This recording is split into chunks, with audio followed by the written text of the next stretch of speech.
Hello students. आज हम लोग जो है ऊतक के बारे में चर्चा करेंगे। ऊतक क्या होते हैं, या इसको हम इंग्लिश में जो है टिश्यू कहते हैं। ठीक है, तो टिश्यू क्या होते हैं, इनका क्या काम होता है और ये कितने प्रकार के होते हैं, पौधों में कौन कौन से टिश्यू पाए जाते हैं, जंतुओं में कौन से टिश्यू होते हैं, इसके बारे में देखेंगे।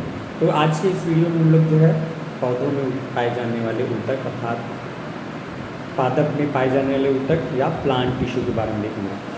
अब देखो, टिश्यू प्लांट टिश्यू समझने से पहले हमें क्या जानना जरूरी है कि एक्चुअल में टिश्यू होते क्या हैं। टिश्यू अर्थात ऊतक को हम क्या कहते हैं। तो अभी हम लोगों ने पढ़ा था, पिछली क्लास में भी पढ़ा है, आप सभी लोगों ने भी पढ़ा होगा और जानते भी हैं इसके बारे में अच्छी तरह से कि एक वर्ड है आपका कोशिका अर्थात सेल। तो सेल में हम लोगों ने देखा था कि सेल जो होती है वो कोशिका हमारे जीवन की मौलिक इकाई होती है।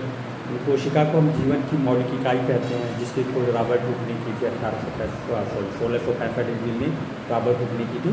तो रॉबर्ट हुक ने क्या देखा था कि इन्होंने डेड सेल्स को देखा था, उसकी सिर्फ कोशिका दीवार को देखा था।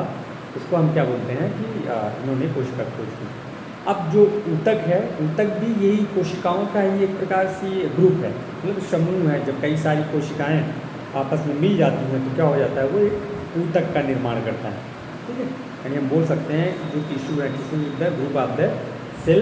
और ये क्या करते हैं कि हमारे शरीर की किसी भी जो फंक्शंस होते हैं, जो भी कार्य होते हैं, तो उनमें ये भाग लेने का काम करते हैं। मतलब उनमें एक बहुत ही उनका इंपॉर्टेंट रोल होता है। उसी के बाद से अभी जैसे कोशिकाएँ हैं, कोशिकाओं का ग्रुप मिलकर ऊतक बनाता है। फिर ऊतक, कई सारे ऊतक मिलकर ऊतक तंत्र का निर्माण करते हैं।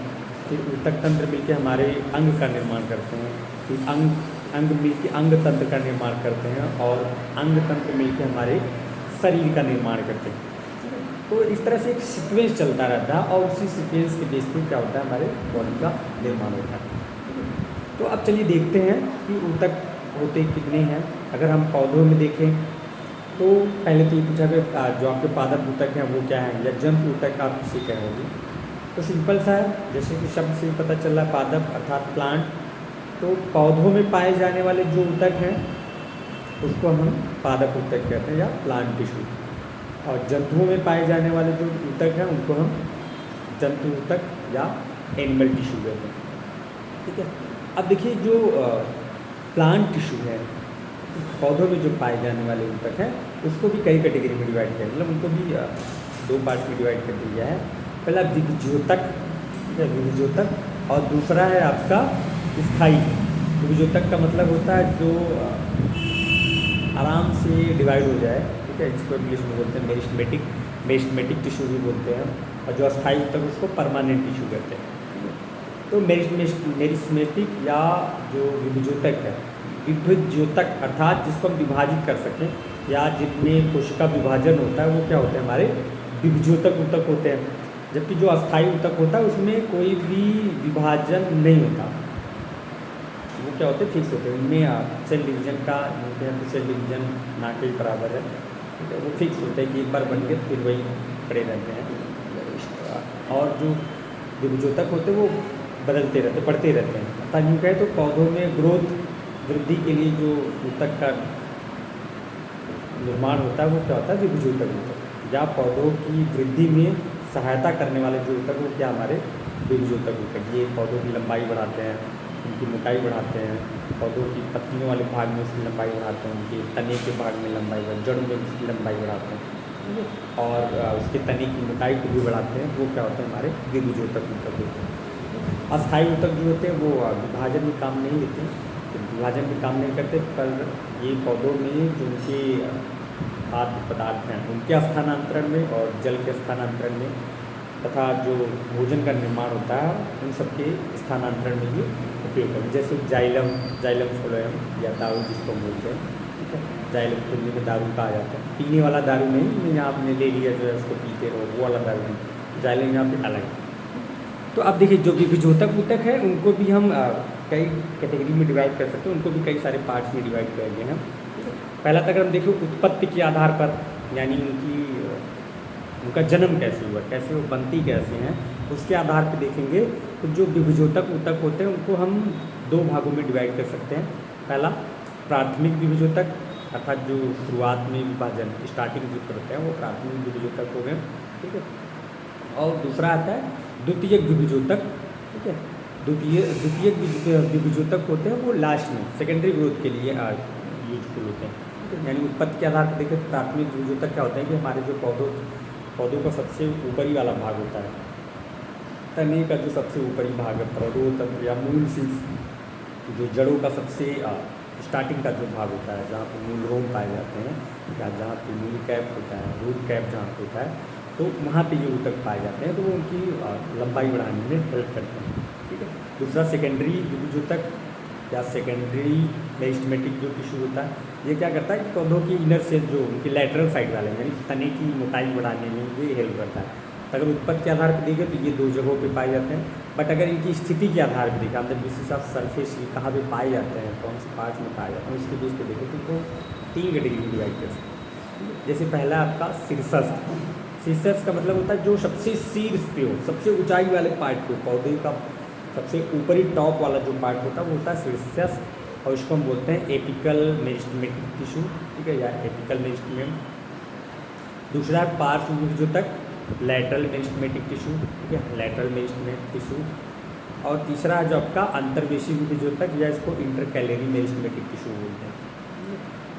देखो अब जो शीर्षस्थ है, शीर्षस्थ जैसा कि हमें शब्दों से ही पता चल रहा है कि शीर्षस्थ अर्थात सबसे शीर्ष पे पाए जाने वाला जो ऊतक होगा वो शीर्षस्थ। उसके बाद आपका लैटरल ऊतक जो तने की चारों तरफ यानी उसके डायमीटर को बढ़ाने के लिए जो उनकी मोटाई को बढ़ाने के लिए जो ऊतक पाए जाते हैं वो क्या होता है हमारा इंटरकैलेरी या लैटरल ऊतक करते हैं, ठीक है, पार्श्व ऊतक जो उसकी मोटाई बढ़ाने में।